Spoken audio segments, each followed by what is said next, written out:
Well, today I wanted to talk about how we as Christians can live in an age of fear and confusion. According to a recent Rasmussen poll, 72% of U.S. voters are worried that the country is becoming a police state under the current administration. Naturally, 76% of Republicans were the ones first and foremost concerned, but Democrats weren't far off either, with 67% expressing those same feelings. When they were asked if the trend toward an authoritarian government came from the right or the left, 48% said it was coming from Democrat leadership, compared to 41% who said the threat was coming from Republicans.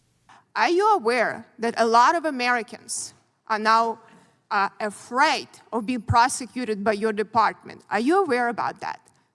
Are you aware of that? I'm just saying, are you aware or not? I think that constant attacks on the department and saying It's not attacks. Well, On a cultural level, we are constantly exposed to fear-based content. Are we becoming a police state? Government told American citizens they couldn't go to church on Sunday. I've never seen anything like it. It may be the Russia other people grew up in, but not my America. FBI warrant, come to the door now! There's a heavy banging at my door. Open up! It's 15 marked units on my property. I got SWAT in the back of my house. They took a battering ram to my door. 6 a.m. Even Joe Rogan took an interest in the mark of the beast from the book of Revelation when he discussed the possibility of a cashless society in the future. How long before we're a cashless society? Hopefully forever, dude. I hope forever. I hope we it is so scary. This is where being raised an Episcopalian in the book of Revelation is as a Christian, you're gonna read it.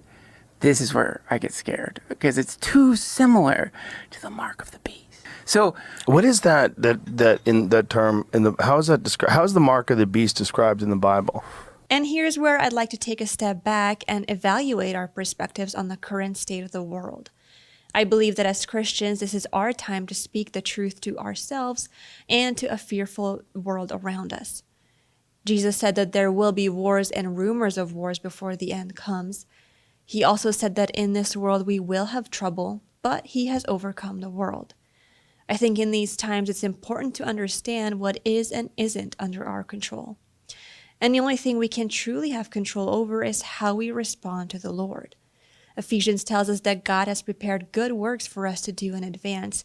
And in Philippians, Paul assures us that God will accomplish that work in us, so we're free to do things that advance God's cause on earth. In fact, God calls us to live out his will for our lives, even in the midst of a hostile culture. Matthew 10 says, "Do not be afraid of those who kill the body but cannot kill the soul.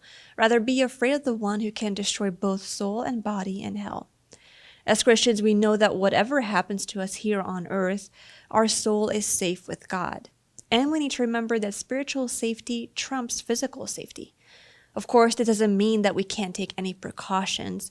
Jesus warned his disciples about the potential dangers they were to face in their society as they got ready to spread his message. But Jesus warned his disciples about these things so they wouldn't be afraid. And this message rings true for us as well. Instead of being afraid of what's to come, we can be assured that Jesus is with us and he will never leave us nor forsake us.